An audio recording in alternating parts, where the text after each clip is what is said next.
Welcome back to the deep dive. You know that feeling, right?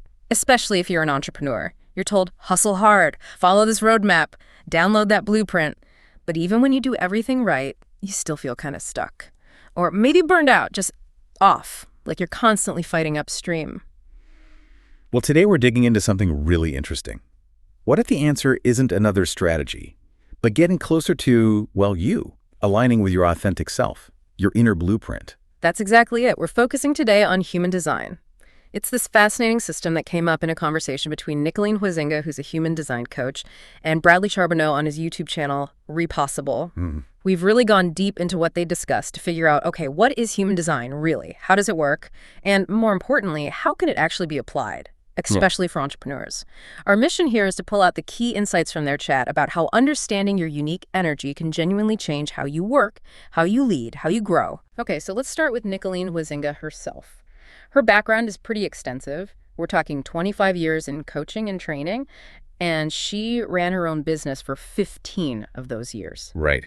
And it was through all that experience she noticed this pattern.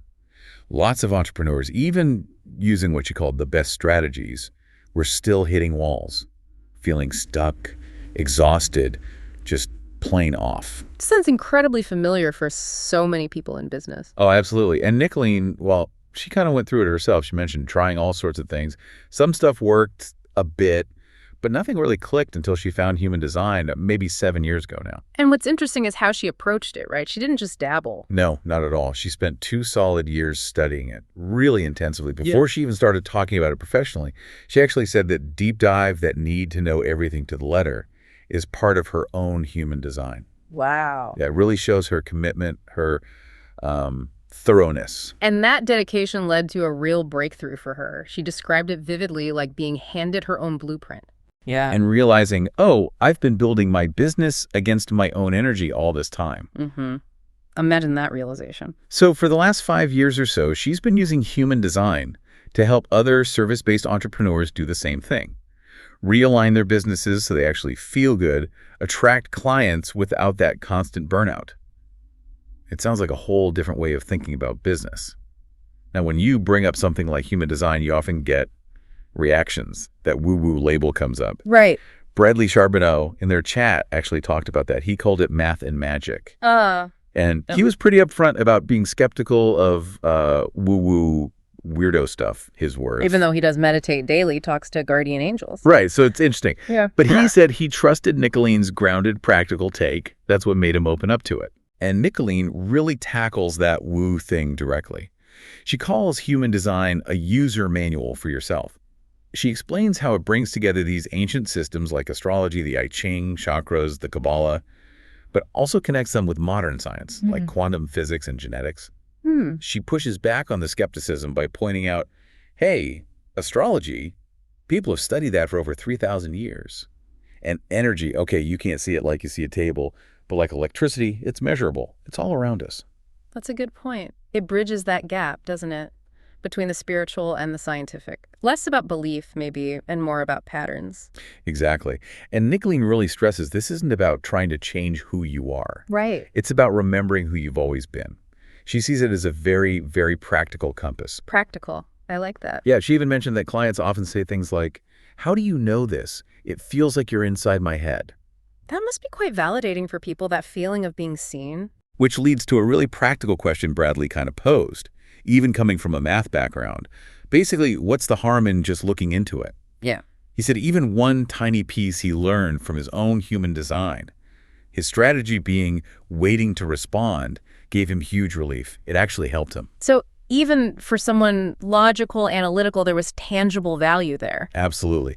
It points to this powerful idea Nicoline talked about, human design giving you a permission slip to be you. I love that phrase. Permission slip to be you. And Bradley used this great visual. Are you paddling furiously upstream, fighting everything?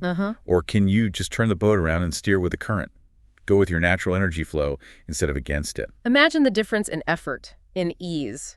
That's really the promise here, isn't it? And if you zoom out and look at entrepreneurs generally, Nicoline sees so many people unknowingly running their businesses according to someone else's rules. Ah, yeah. Downloading the templates, following the gurus. Exactly. Copying what looks successful online. assuming that's the way. But she says it often just leads to burnout, frustration, inconsistency, even shame.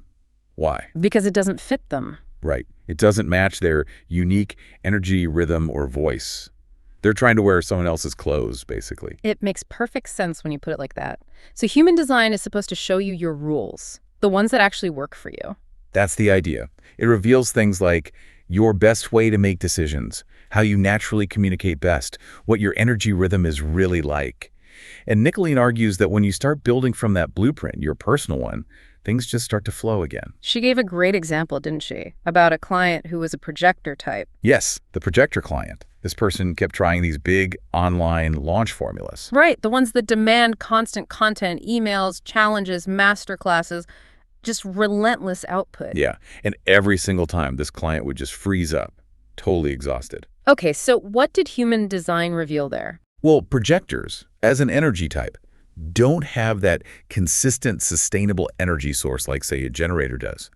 Nicoline explained they actually thrive on invitations and recognition. They're meant to be seen, invited in, then share their wisdom or guidance, not just constantly push information out. Ah, so the standard launch model was totally counter to her energy type. Completely. So they redesigned her business approach around being invited in, waiting for that recognition. Then what happened? It was amazing. She got 2 new clients without even doing a launch. Wow. And Nicoline said the whole vibe shifted. It became fun and light and happy again just by aligning with her design. And then there was Bradley's own experience. He's a manifesting generator. Right. He called himself a popcorn machine. Yeah, I get that. Always popping with new ideas, wanting to create constantly. Exactly. And manifesting generators often are multi-talented, multi-passionate. But what's the standard business advice they always get? Niche down. Focus on one thing. Precisely. So Bradley was wrestling with that. How do I reconcile being this popcorn machine with needing to niche? Nicoline's insight was key. She gave him permission to be multi-passionate. Okay, but how does that work practically? It helped him see the overarching theme connecting all his passions. For him, it was about helping people leave a legacy by using their voice, whether that's through writing books, public speaking, even improv. It all fits under that umbrella. So it's not about picking one thing, but seeing the thread that connects the many things. Exactly. And when you embrace that authenticity, Nicoline says, you become magnetic. You attract the right people because you're being fully you. It really drills down to Nicoline's core message, doesn't it? That our energy is our trademark and it's our biggest asset. Yes. Trying to suppress your true nature just leads to misery. And it's only when you're actually doing well, feeling aligned yourself, That everyone else around you benefits too. It's that classic oxygen mask first idea, but applied to your core energy. Right. So that blueprint analogy is crucial. It is. But it's vital to distinguish. Yeah. We're not talking about some generic Joe Schmo blueprint you download. No. Human design aims to give you your personal blueprint, how your specific energy system is wired to work best. Bradley had another great metaphor for this, the radio dial. Yeah, that was good. He said, look, if the generic advice, the standard blueprint, is broadcasting on 89.7 FM, but your unique frequency, your authentic channel, is 93.5 FM. Right. You can crank the volume on 89.7 all you want, but you're not going to connect. The signal won't come through clearly. But when you tune into your frequency, that 93.5... that radio station comes in clear. Bam! And he described the feeling as immense relief, validation, that, oh, I'm not weird, I'm not crazy moment. just tuned to the wrong station all along. And Nicoline's own story fits right in here, too. She mentioned being a 3-line person in her design. Yes, which means her natural way of learning and operating involves a lot of trial and error. Testing, trying, experimenting, as she put it. She was quite open about it, wasn't she? Said she has like 64 landing pages of stuff that didn't work. Yeah. But understanding her design removed the shame around those so-called failures. That's huge. Suddenly they weren't failures anymore. They were just experiments, part of her process, valuable data points. And that understanding helps with what she called deconditioning. Right. Unlearning all those ingrained societal messages, like the idea that you must work hard all the time, even when things could actually flow easily. It's deep programming, that hustle culture stuff. Very deep. Nicoline suggests deconditioning often starts just by noticing. Where do you feel resistance? Where do you feel shame about how you work? And then? And then giving yourself permission to experiment. Maybe even try doing the opposite of what you've always been told you should do. Okay, so this is all fascinating context. What about the actual types? What does this blueprint look like in practice? Right, let's get into the 5 core human design energy types that Nicoline outlined. It's worth remembering, though, that your type is just the starting point. Human design also looks at your strategy, how you best engage with the world, and your authority, your reliable inner decision-making compass. Those are also key parts of your personal blueprint. Gotcha. But let's start with the 5 main types. Okay, so first up we have generators. They make up about 37% of the population. These are often called the workers or the builders. The key thing is they have a defined sacral center. Think of it as a sustainable energy motor. So they have consistent energy to get things done. Yes, when they're doing work they love. They're designed to respond to what life brings them, rather than initiating from scratch. When they respond with a yes from their gut, they have the energy to see it through. Okay, generators, 37%. Next. Next are manifesting generators, or MGs, about 33% of people. They also have that defined sacral center, so they have sustainable energy too. But they have a direct connection from a motor center to the throat center. What does that mean practically? Like Bradley's popcorn machine? Pretty much. They're often multi-talented, multi-passionate, and super quick. They respond like generators, but then they can initiate and move through things very fast, sometimes skipping steps. Efficiency is key for them. Yeah. Generators and MGs together, that's like 70% of people. Who else? Then we have projectors, around 20%. Nicoline called them the wise people, the calm guides. Yeah. They don't have that defined sacral energy. Their gift is seeing things deeply, understanding systems, guiding others. They can spot the gaps. So then we need more rest. Definitely. And their strategy isn't to respond like generators or initiate constantly. It's to wait for recognition and invitation. They need to be seen and invited in for their guidance to land effectively. Otherwise, they can feel unseen or even bitter. Okay, makes sense. That leaves 2 more types. Yep. Manifestors, who are about 9% of the population, these are the visionaries, the innovators, the ones designed to initiate things, to get new ideas or movements started. The quirky ones, maybe. Do they have sustainable energy? No, their energy comes in powerful bursts, like Nicoline said, a tsunami. But then they often need a crash period to recover. Their strategy is to inform people who will be impacted by their actions before they act, to clear the path. Interesting.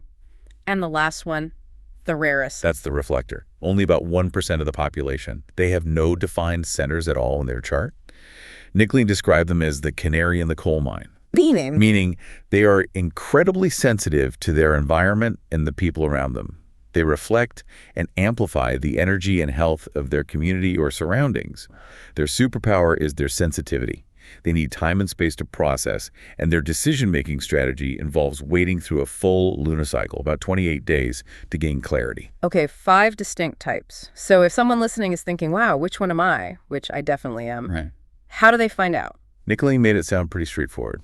She offers a way to find out on her website. And what do you need? Just birth details. Yeah, the usual suspects for anything involving astrological calculation. Your date of birth, the exact time of birth, and the place of birth. Precision matters there, huh? It does for an accurate chart. Once you input that, she provides a free report, either audio or written, or maybe both. And that report doesn't just tell you your type. It explains your specific strategy, your authority, that decision-making compass, and even gives marketing insights tailored to your design for your business. That sounds like a really valuable starting point for anyone curious. Definitely. So, wrapping this up, this whole deep dive into human design, looking through the lens of Nicoline and Bradley's conversation, it really highlights something powerful. Yeah, that potential shift, right? Moving away from that feeling of frustration, exhaustion, of being misaligned. Exactly. And moving towards this sense of relief, this permission finally to just be yourself. Which, they argue, ultimately leads to more flow, more ease, more magnetism in your business, in your life. That feeling of relief and getting that permission slip, those really feel like the core takeaways. Absolutely. Their chat leaves you thinking, doesn't it? It really does. So maybe the final thought for everyone listening is this. What possibilities could genuinely open up for you if you stop trying so hard to fit into someone else's mold, someone else's blueprint, and instead you really leaned into understanding and operating from your own unique inherent design? Something definitely worth exploring further.